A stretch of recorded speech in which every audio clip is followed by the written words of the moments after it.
The following story takes place between approximately 6000 BC and 1206 AD. Just a quick disclaimer before we begin with today's video. In this series, we will be talking about a huge region comprising multiple different nations and territories, some of them hotly disputed and with a very complex relationship. Nevertheless, we have called this series the History of India because although we may occasionally mention other parts, we will be focusing primarily on what is modern-day India. We sincerely hope not to hurt anyone's sensitivities, but if we do, please accept our apologies, as nothing could be further away from our intention. Now, with that said, let's dive right into it.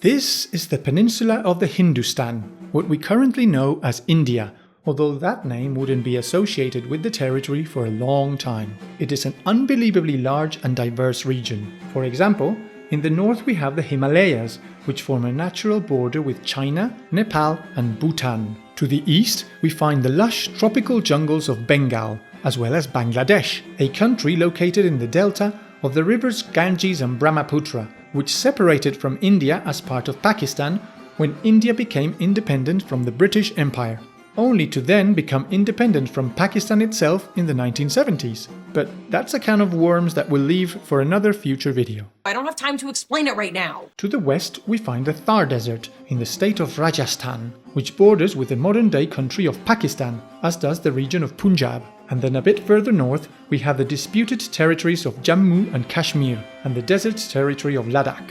Interestingly, the Great Indus River, from which the name of India is derived, runs mainly through Pakistan and not through India.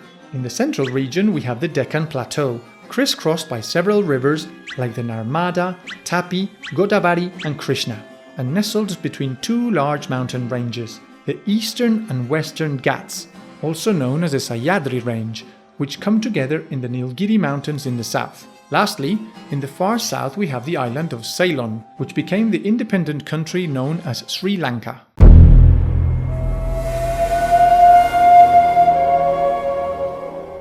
After this short geographic introduction, let's move on to the history of India. During the Neolithic, different peoples gradually grouped on the shores of the Indus River, and over many centuries they slowly coalesced into a more or less homogeneous culture around the year 3000 BC, the so-called Indus Valley or Harappa civilization, after the name of the first of their cities to be discovered. However, perhaps their most important settlement was Mohenjo Daro, a large city which reached a level of development comparable to Egypt and Mesopotamia, and which was full of canals, water pumps, drains and sewers, which managed the water flow throughout the entire city.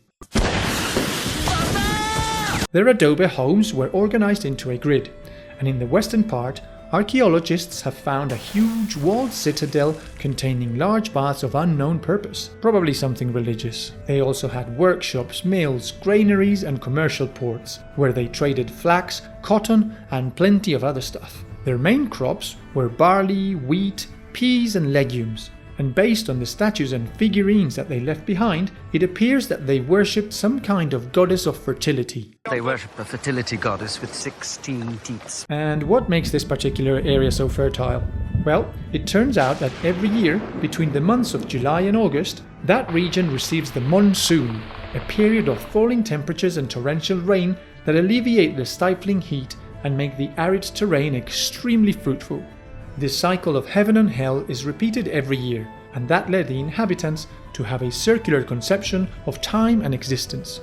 However, this type of non-linear thinking also has some drawbacks, one of them being a certain disregard for history. They didn't care much for chronologies or even real facts, and instead they often combined them with fantastic tales, which is why ancient Indian texts are so wonderfully trippy. That is so trippy. Around the year 2000 BC, the Indus Valley civilization began to develop metallurgy, working with precious metals and creating copper figurines like the Black Dancer. They even left certain symbols that could point to a primitive form of writing, but sadly it's unlikely that we'll ever be able to decipher them. Nobody could possibly understand. All of this came to an end sometime between the years 1700 and 1500 BC, after various periods of drought followed by Indo-European invaders known as Aryans, a warlike culture of shepherds from the Middle East, what is nowadays Iran, who used bronze weapons and worshipped mainly masculine deities. The current population of India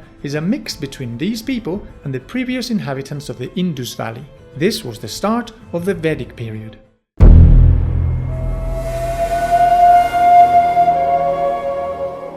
As we said, between the years 1700 and 1500 BC, the Aryans crossed the Hindu Kush range and gradually took control of large regions of India, from the Indus up to the Ganges, the so-called Indo-Gangetic Plain, giving rise to the Vedic culture, the germ of modern-day India. Many local inhabitants fled to the south, and there they formed the Dravidian civilization, whose individuals were shorter and darker skinned. They spoke Dravidian tongues, such as Tamil, Kannada, and Telugu. These languages have a few similarities with Elamite, so they are probably related.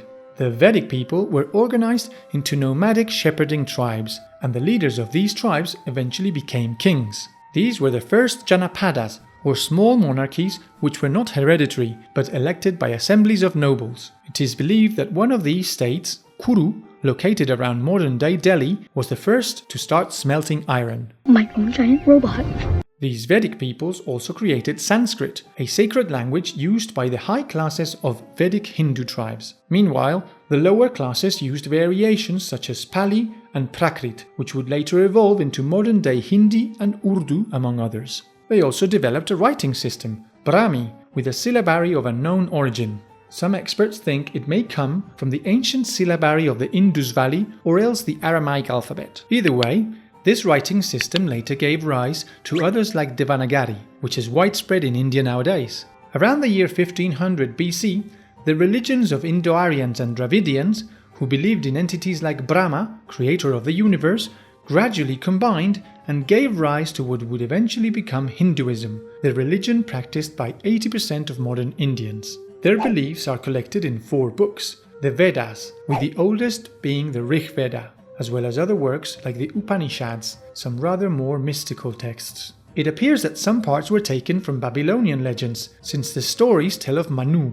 who built an ark to survive a great flood. Looks like they didn't give a crap about copyright back then.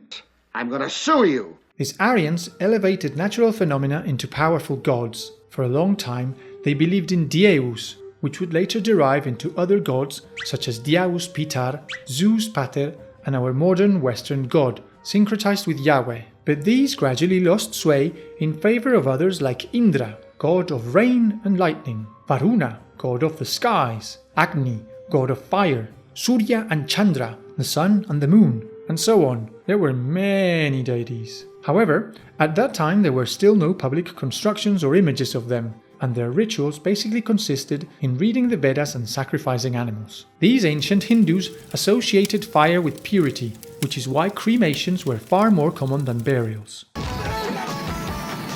As we mentioned earlier, these people were shepherds. They favored donkeys, camels, and cattle. It is likely that even back then, cows were considered totemic and almost sacred. But regardless, having cattle was important, and also a great excuse to conquer new territory. Horses were valued too, but cows much more. Snakes were linked to evil, as usual, and elephants, well, they aroused great curiosity. In the beginning, it was thought that they had an arm on their face. Who doesn't feel like an arm?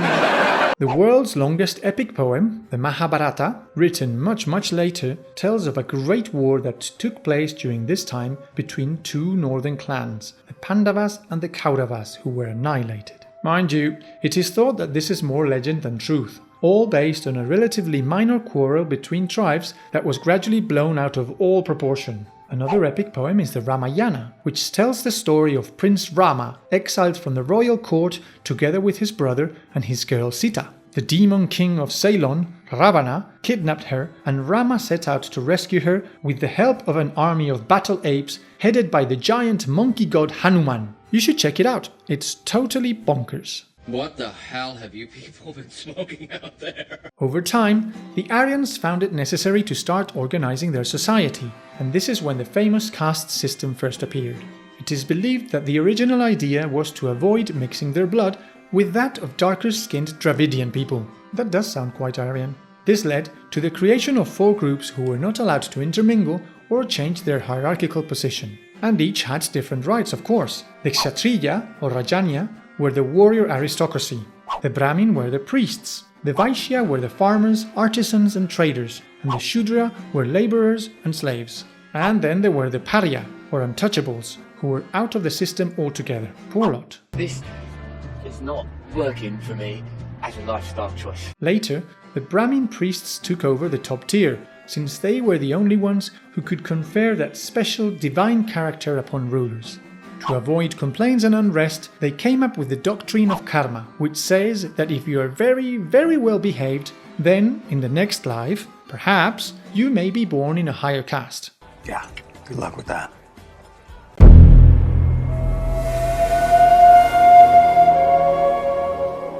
The Vedic religion later became known as Brahmanic. This new conception considered the Vedas as a divine revelation, and the Brahmin priestly class were the ones in charge of spreading its teachings among the people of their caste, as well as carrying out the animal sacrifices. Let's kill some animals! Many Vedic tribes, like the Vri, Kosala, Panchala, and Avanti, were organized into Mahajanapadas, or kingdoms and republics ruled by assemblies, headed by a Raja, or Raha, or however the heck it's pronounced. Later, in the year 600 BC, there appeared in the plains of the Ganges a powerful kingdom known as Magadha. These people began what is known as the Second Urbanism, when new towns and cities were built all over the Ganges Valley. Around that time, there was a certain prince of the Shakya clan, which ruled in Kapilavastu in southern Nepal, named Siddhartha Gautama. This young man decided to leave behind his cushy life in the palace, along with his wife and child, to spend all his time sitting under a tree and meditating ascetically about the world's pain. Eventually, after all that meditation, he was enlightened and became the Buddha. This was the start of Buddhism, which believes that all existence causes suffering, and that the only way to overcome that pain is to eliminate desire, to not want anything. This is the only path to reach nirvana, a state of spiritual harmony and absolute joy. This would break the samsara, or cycle of rebirths, enabling one to merge with the cosmos. Buddhism used the system of karma established by Brahmanic castes to justify its teachings about eternal spiritual salvation. But it's worth noting that these teachings didn't become popular until much, much later. Another religion that appeared back then was Jainism, founded by Mahabharata around the year 500 BC. It had a moderate success in the western region, but it didn't manage to spread quite like Buddhism. There are still some Jains nowadays, but there are very few. And that is understandable, because their thing is basically to remain still. They are obsessed with non-violence, to the point that it is sinful to even step on an ant. Jains do not believe in any particular gods or Vedas, only in detachment from everything. In some cases, even clothing. It may be wonderfully introspective, granted, but it also seems a bit dull, if you ask me. So frickin' boring! At that time, the Achaemenid Persians of Cyrus the Great began to threaten the land, since they had taken the territory of Gandhara as one of their satrapies. King Bimbisara of Magadha managed to challenge them successfully, and then his son, Ajatashatru, turned an old fort into the city of Pataliputra, modern-day Patna, capital of the state of Bihar. He then proceeded to expand his territories by bloody conquest and violence. Needless to say, he wasn't a Jain. The following kings were a bunch of evil parasites and were eventually kicked out by popular revolt. Their place was taken by Mahapadna Nanda, who began the Nanda dynasty in 450 BC. But he wouldn't last very long either, because India was about to be visited by the new kid on the block, Alexander the Great. In Gandhara, the Macedonian was challenged by King Porus of Pauravas and his army of elephants. But Alexander prevailed, and the territory began a gradual Hellenization process which would later give rise to some fascinating Indo-Greco-Persian cultures. Alexander's chronicles tell of a guy called Chandragupta Maurya, who in the year 322 BC took over the Nanda throne and founded the Mauryan Empire, the first great Hindu empire. He married a daughter of the Diadochus Seleucus I Nicator, ruler of the Seleucid Empire, with whom he maintained very good relations. In addition, the Greek ambassador Megasthenes wrote Indica, a historical treatise about those times, but King Chandragupta later converted to Jainism. He then abdicated his throne to go on a pilgrimage and ended up dying of starvation, which doesn't sound particularly enlightened. That makes no fucking sense! During the reign of his successor Bindusara, the empire conquered modern-day Pakistan, Bengal, Nepal and the northern Deccan, and they established a centralized government divided into 5 viceroyships. Their army was humongous. It is thought that it may have reached over 500,000 infantry, 30,000 cavalry and 10,000 war elephants. A little bit later, in 268 BC, Ashoka the Great became king of the Mauryan Empire and consolidated the conquests of his predecessors. During his campaign in Kalinga, he killed and deported thousands of people, and it seems that afterwards remorse led him to espouse Buddhism, to the point that he made it the empire's official religion. He then sought to create a new policy based on tolerance and respect, in line with the universal laws proposed by Buddha, the Dharma.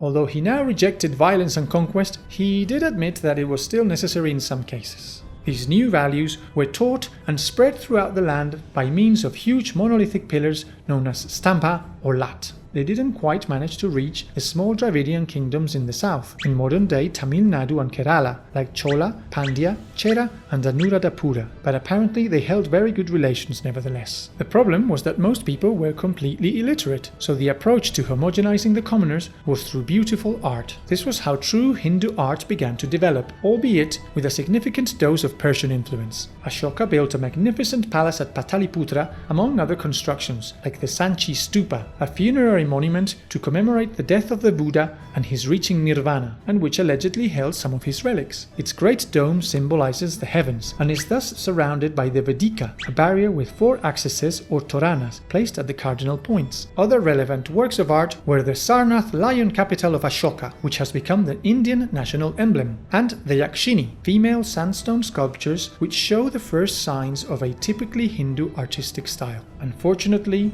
Ashoka's Dharma law was a failure and didn't manage to solve any of the social problems. You tried your best, and you failed miserably. The lesson is, never try. The tensions and conflicts between different tribes and sects continued, and the army became severely weakened. After his passing in 232 BC, the empire began a slow decadence, while neighboring peoples like the Greco-Bactrians of Samarkand began to encroach upon their territory. Then, some smart guy in the Shatavahana tribe proclaimed himself king and founded an independent state in the Deccan or modern-day Maharashtra. Next, the Kalinga tribe also decided to have their own kingdom, in what today is Odisha. All of these pressures eventually toppled the Mauryan Empire in the year 187 BC. But this was not the end of the story. Far from it, because India would soon witness the rise of great empires during its classical period.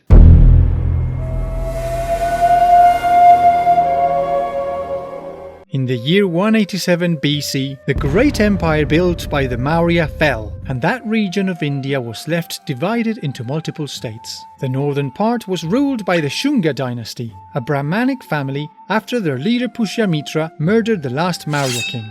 Initially, this tough general persecuted Buddhist heresies because he was a fervent orthodox Brahmin. But over several generations, subsequent rulers mellowed out and eventually even raised the famous Stupa of Barhut in the state of Madhya Pradesh. But that didn't mean that the Shunga were going to roll over and let other kingdoms take their territories. This is our land! So King Agnimitra ignored karma and all that Buddhist nonsense and picked fights with the Indo-Greek of King Menander I Soter in the west, with the Kalinga of King Kharavela in the east, and with the Shatavahana of King Satakarni I, whose capital was at Pratishatna in the banks of the Godavari River or modern-day Paithan. Although the Satavahana were Hindus, they did support Buddhism and created various sanctuaries in caves, like the Sanctuary of Baha, a network of 18 grottos with Buddhist decorations, and also the Sanctuary of Karli, with a facade decorated with, how should we put this, happy couples loving each other very intensely. You're explicitly talking about sexual things. As well as capitals with elephants in the Shaitya, or prayer room, at the end of which there was a small stupa. Over in the north, Chinese Emperor Qin Shi Huang started to build the Great Wall. Build that wall! Build that wall! And this forced out many tribes like the Yueshi or Tocharians, who later settled down in the area of the Aral Sea. There they fought with the nomadic tribes of the Scythians or Saka, who in turn fled south and clashed with the Greco-Bactrians, who fell before them. The Scythians then arrived at the Indus Valley, saw that it was a pretty cool place to live in, and decided to stay there, giving rise to an Indo-Scythian state around the year 100 BC. These Scythians gradually penetrated into the Indian north, while the Shunga kingdom gradually gave way to the Kanva dynasty. This age of chaos saw the rise of the kingdom of Kushan in the western part of Turkestan around the year 30 AD, headed by the ancient Tocharians. Between the years 100 and 150 AD, King Kanishka I crushed the Parthians and the Scythians and conquered all of the northern region. The powerful Kushan dynasty later adopted Buddhism and continued the artistic tradition of the Maurya. Kelly, you are Hindu, so you believe in Buddha. At this time, Theravada Buddhism, which defended that enlightenment was only accessible to a select few, prohibited creating images of the Buddha. However, soon afterwards there was a schism, and by the time King Kanishka I convened a Buddhist council in Kashmir, there was a whole new branch of the religion, Mahayana Buddhism. This new vision proposed that everybody could become a Buddhist, and therefore that it was a great idea to disseminate the religion far and wide. No sooner said than done, Buddhism became very popular in China and extended east, all the way up to Japan. I am going to Japan! At this point, its representations began to portray anthropomorphic figures. This expansion was greatly helped by an increase in trade. Traveling caravans exported and imported products abroad following the Silk Route, and even by sea, through the great port of Brigukacha in modern-day Bharuch. At this time, many artisans started to gather into trade guilds, which regulated the quality and price of their goods. Potters, carpenters and metalworkers became very successful and happily lined their pockets with kashapana, which are ancient coins minted by ancient kings. Spices, gold, precious stones and sandalwood were abundant in the south of the country, and this attracted the attention not only of northern peoples, but also Yavanas, which is how they called foreigners, particularly the Greeks and Romans. It appears that along with these goods, they also exported some legends about Buddha, which sometime later, in Canaan, may have been syncretized into the figure of Jesus Christ. But as you can probably imagine, that is a convoluted and highly controversial subject, and we won't be getting into it right now. Our religion is not true. What is certainly clear is that when the Apostle St. Thomas arrived in India, preaching Christianity around the year 50 AD, he met his fateful end in Chennai at the sharp end of a spear. You just couldn't keep your mouth shut, could you? Meanwhile, over in the Deccan, the old Satavahanas slowly fell apart, and by the year 220 AD, they had been replaced by the new Vakataka dynasty. This new dynasty took a great interest in art, and its emperor, Harishena, travelled to Ajanta, a small Theravada Buddhist complex with 30 caves, which he upgraded with a touch of Mahayana Buddhism. It became filled with images of the Buddha and also with monks who taught religion and philosophy. This is why, inside many of these caves, we can find large biharas, a kind of monastery for prayers and other religious business. Sometime later, the Guptas would fill them with gorgeous paintings that have earned it the nickname of the Indian Sistine Chapel. They're not the same thing. It is around this time that we can say that the small Dravidian tribes in the south finally came out of prehistory as they began to write down their everyday affairs. In the eastern coast we must highlight the Chola and Pandya, associated with the Tamil culture who spoke Tamil, a widespread Dravidian tongue. One would suppose that it would be easy for them to get along, since they shared a common language and could communicate with one another. But sadly, instead of that, they spent the following centuries doing what we humans do best, fighting and killing each other. Fight! That lasted until the year 200 AD, when the Tamil were invaded by the Kalabra dynasty, thus kicking off a dark age in the south which would last for hundreds of years. The only Tamil people who managed to escape from foreign domination were the Pallava, a dynasty which would later become very powerful. And gone on to do great things. In the small kingdom of Andhra, the Ikshvaku dynasty built the largest stupa in all of India at the city of Amaravati. Unfortunately, it was destroyed in the Middle Ages, and there are hardly any remains left of it. What a pity. Another of their great cities was Nagarjunakonda, named after the great Buddhist philosopher Nagarjuna, but which is now at the bottom of a lake. The city, that is, not the philosopher. Actually, maybe the philosopher too. I'll have to check on that.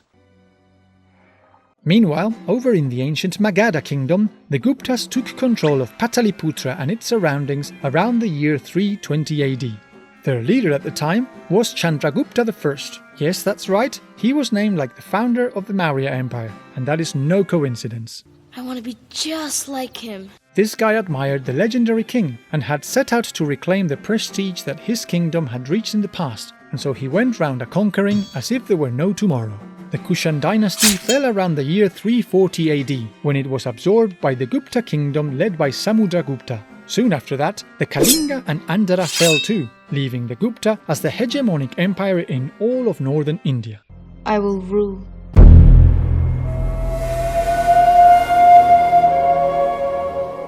The Gupta dynasty now dominated most of the north, and it was at this time that we can say that the period of classical India reached its brightest point. Culture, art and policy were greatly developed, and the Hindu religion became firmly ingrained among the population. It was a period of relative peace and tolerance, and the economy blossomed and grew thanks to trade with neighbouring regions via the Silk Route. Commerce has returned to the markets. The Guptas in the northern region and the Vakataka in the central part had a very good relationship. So much so that King Chandragupta II gave his daughter, Princess Prabhati Gupta, in marriage to the Vakataka king, Rudrasena II. Unfortunately, a few years later, in 390, this king died and the succession became such a mess that the princess stayed on as regent for 20 years. You can't live without me. So, we could say that Vakataka was a part of the Gupta Empire for 2 decades, at least virtually.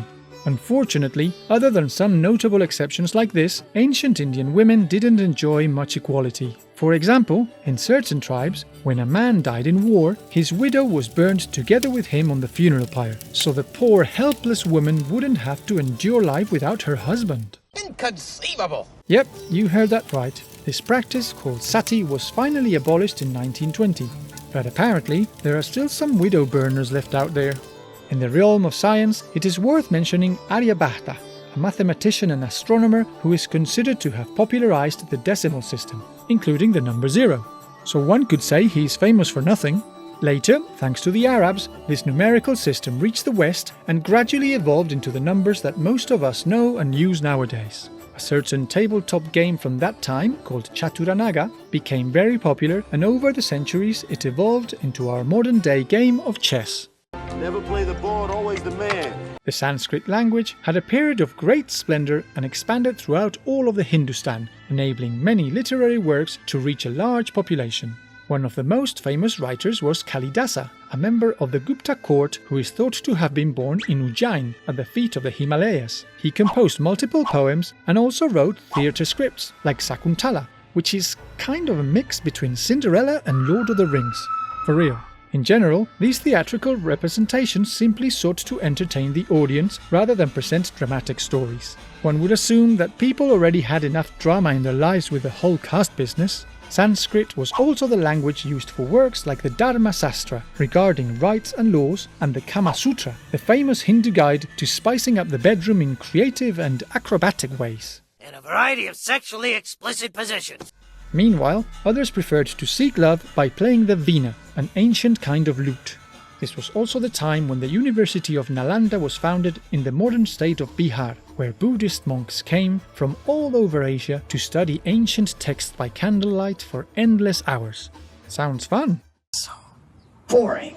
In addition, the largest school of Buddhist art of the age was founded at Sarnath, near Benares, in the state of Uttar Pradesh, with its most representative work being the Buddha of Sarnath. Then the Guptas, who were actually more devout of the Hindu god Vishnu, said to themselves, "Well, since we've built statues of Buddha, we must also build statues of the Brahmanic gods."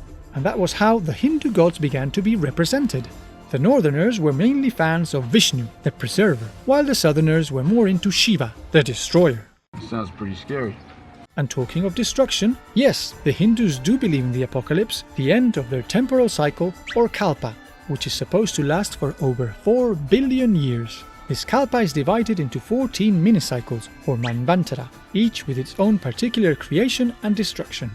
If you're wondering, right now we would be in the middle of the 7th.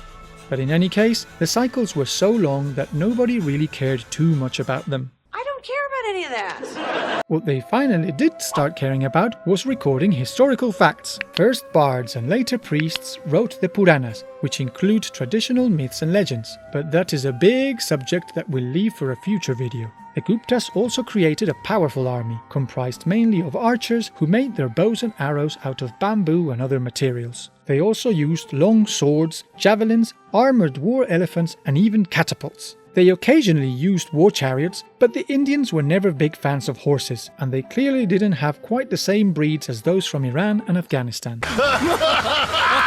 When they wanted to move by sea, they had a fleet of around 1,000 boats, but this wasn't overly decisive in their conflicts. What they did use their boats for was to export their culture to the inhabitants of Indonesia. Specifically, they brought Buddhism to the island of Java, and it proved such a huge success with the locals that they built the great stupa of Borobudur around the year 700. This huge construction features over 2,000 reliefs depicting the Buddhist cosmogony, 500 statues of the Buddha and 30 lions guarding the entrance, as well as a few mini stupas decorating the top and a drainage system for the monsoon season.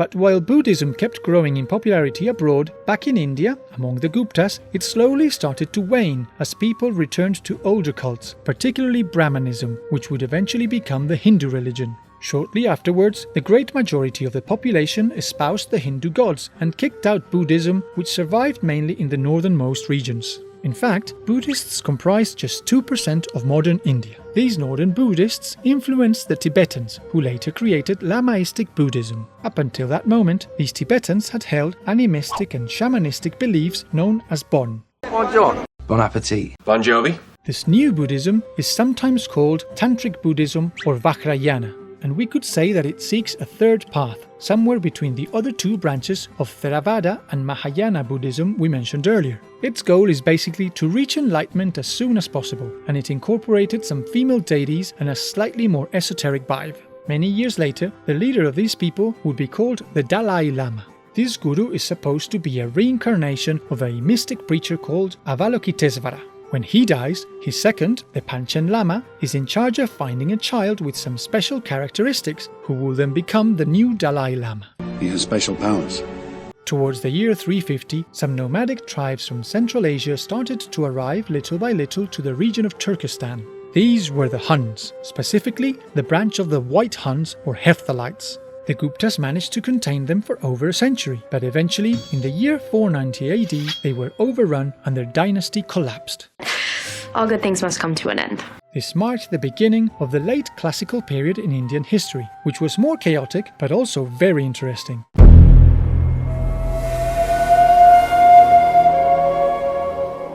In the year 430, the White Huns, or Hephthalites, took control of the northern part of the Sassanid Empire. Over the following years, they expanded and started to piss off the Guptas, which got them into a few minor scuffles. But it wasn't until the year 490 that the Huns managed to penetrate deep into India.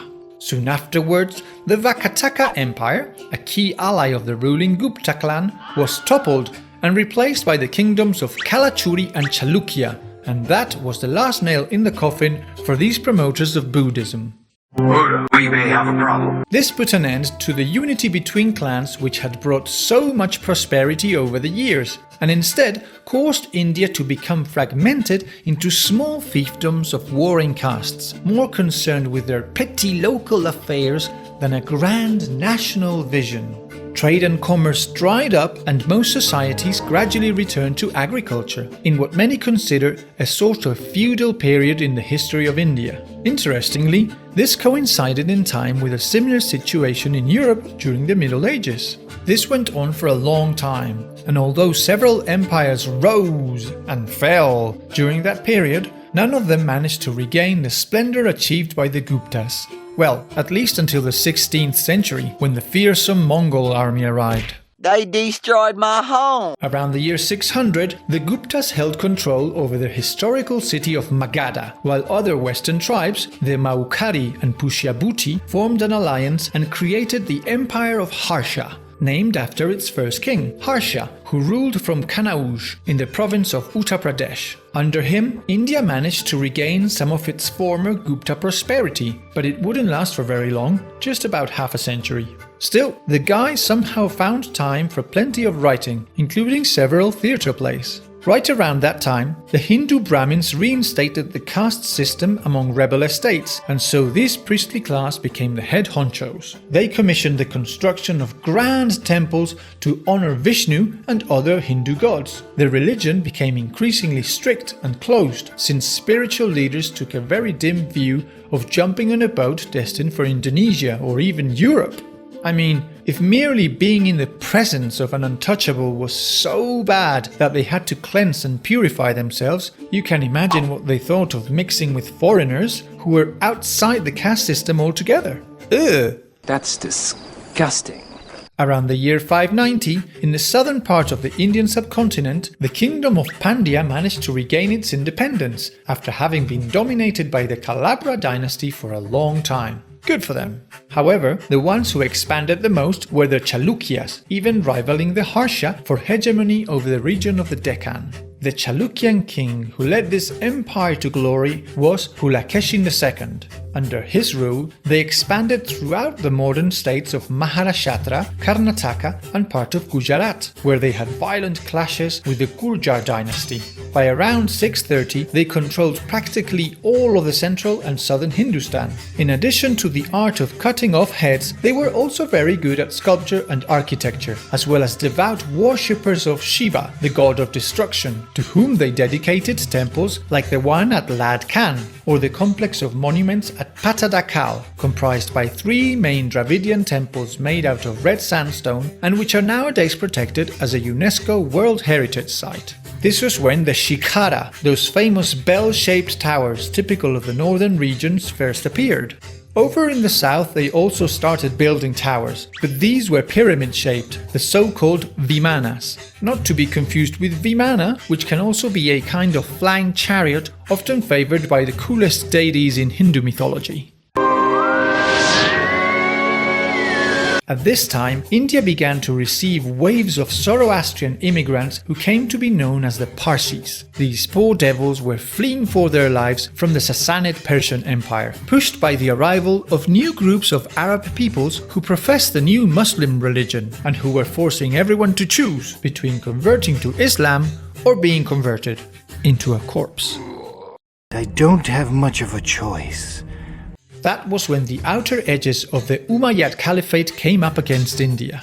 Meanwhile, the Chalukya Empire was starting to have some competition. The small Tamil kingdom of Pallava. After successfully defending their independence, their king, Narasimhavarman I, went on the offensive and managed to secure their autonomy in the southeast. By the year 650, all of these multiple conflicts had worn down everyone involved and ended up diluting the former powerful empires into an amalgam of weak, petty kingdoms.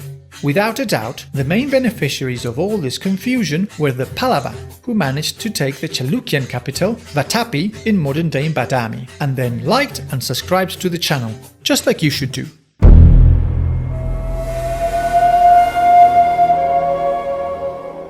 As we explained, all of this late classical or early medieval period was marked by small and independent feudal estates fighting against each other, especially in the north. This lasted until the arrival of Islam, which took everything and everyone by storm. Unfortunately, this meant that precious few records remain about most of these kingdoms. For its part, the south had always been very fragmented. This was partially because of its mountainous terrain, which prevented the creation of large kingdoms based on agriculture. Nevertheless, this period did see the rise of empires of a decent size in that area, like the Pallavas, who gradually assimilated several aspects of the Aryan culture of their northern neighbors, particularly the high classes. They began to dedicate less time to shepherding and instead took to conquering lands. The interesting part here is that nobody really knows who these Pallava really were. Some believe they were Parthian immigrants, but it's not at all clear. The only certain thing is that they set up a hereditary monarchy whose leader claimed to be a descendant of the creator god Brahma. Yeah, whatever. With the rise of Hinduism, Jains and Buddhists slowly lost their influence throughout the territory in favor of the Brahmins. In fact, this victory of Hinduism over the other religions was commemorated by Narasimhavarman I in the bas relief of the Descent of the Ganges, or Arjuna's Penance, narrated in the epic poem Mahabharata, which we talked about in the first episode of this series. You should check it out.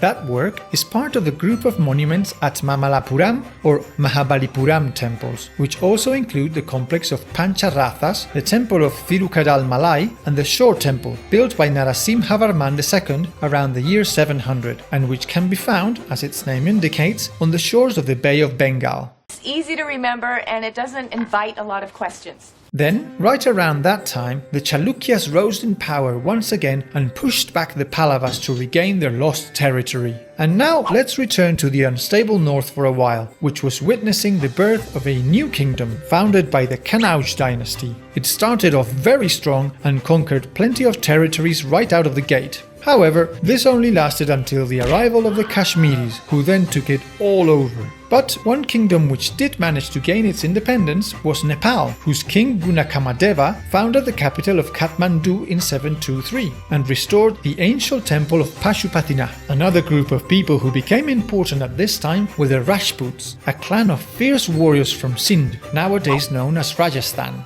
They are believed to be descendants of the Huns whom we started this video talking about and who had settled in that area.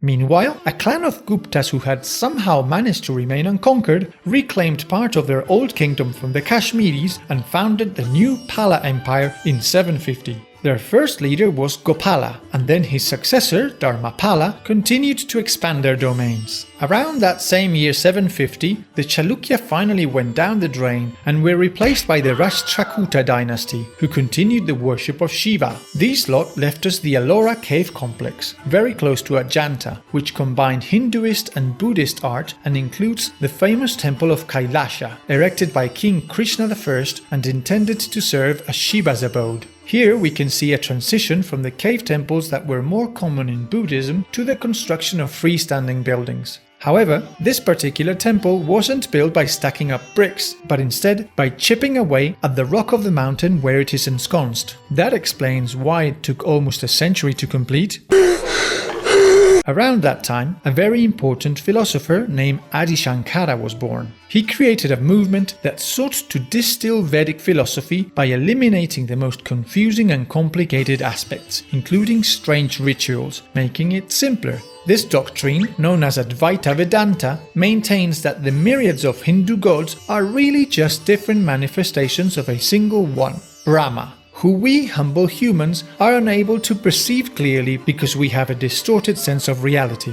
For Shankara, meditation was the only path that enabled us to pierce through to the true reality. Talking about cults, the Tamils from lower classes also began to worship a series of devotional saints, and this was the origin of the Bhakti movement. Its big deal was proving piety by making offerings, singing hymns and that kind of thing. And it seems that it may have begun as a form of resistance against the Aryanization process that was going on in the region at the time. Freedom, love, and peace. In the northwest, while the Pala and Rashtrakuta were scrapping over the scraps of Kanauj like hungry dogs, the dynasty of Gurjara or Pratihara took the opportunity to expand their domains. But this turned out to be far more dangerous than they had anticipated, because they came up against the Umayyad Caliphate, which had been advancing relentlessly throughout Persia, conquering everyone they met, and at this time were slowly making their way across the Indus River. Seeing this giant advancing, the Gurjar initially soiled themselves, as anyone would,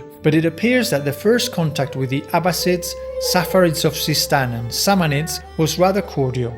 However, the year 1000 brought with it the Ghaznavids, a group of Turkic Afghan tribes led by Mahmud of Ghazni, who became notorious for specializing in reducing Hinduist temples to ashes. One particular northern kingdom of this period was controlled by the Chandelas of Jejakabukti. Their capital was at Khajuraho, where they built over 20 temples. There may have been even more, but those are the ones that have made it to our days. Their main claim to fame is that they are covered in reliefs depicting the Kama Sutra, with plenty of detailed sexual scenes and positions, and even some zoophilic images.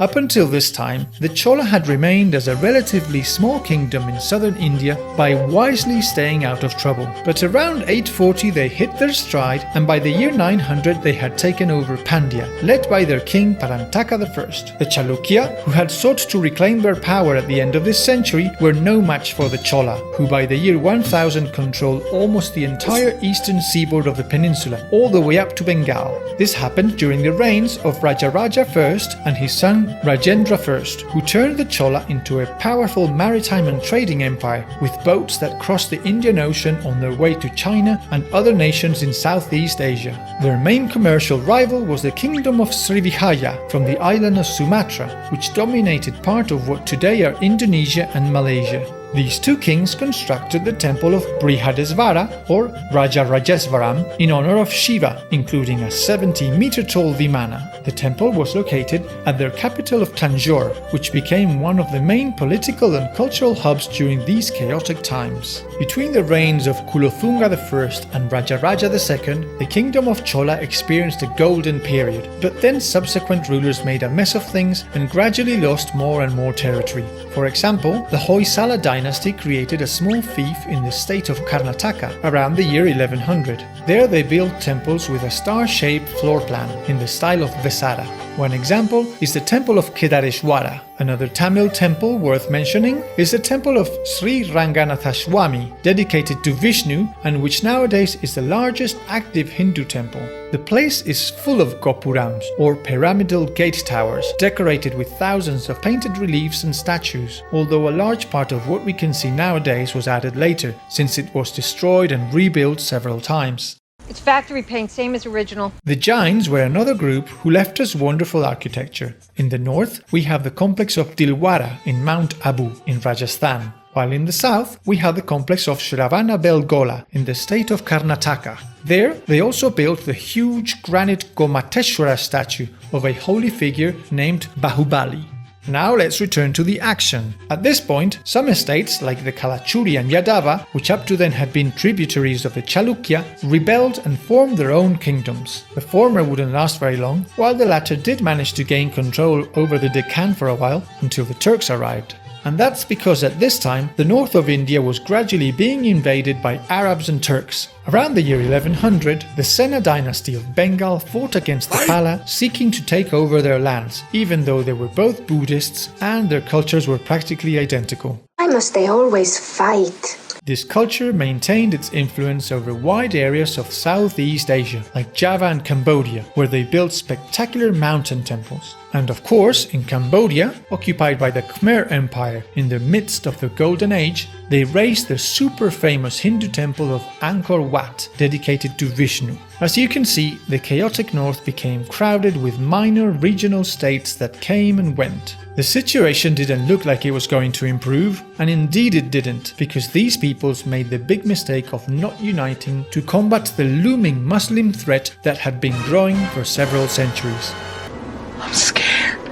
Around the year 1150, the Ghaznavids fell and their place was taken by the Ghurid Empire. These Persian Afghans, led by Muhammad of Ghor, destroyed the Rajput of Sindh and took Pataliputra from the ailing kingdom of Pala. With this, we reach the year 1206, when Muhammad of Ghor died, just after placing as governor of the city of Delhi his former slave and later general Qutb-ud-Din Aybak, who no sooner found himself in power than he declared independence from the Ghurids, founding the Mamluk or slave dynasty and the Delhi Sultanate, the first in India.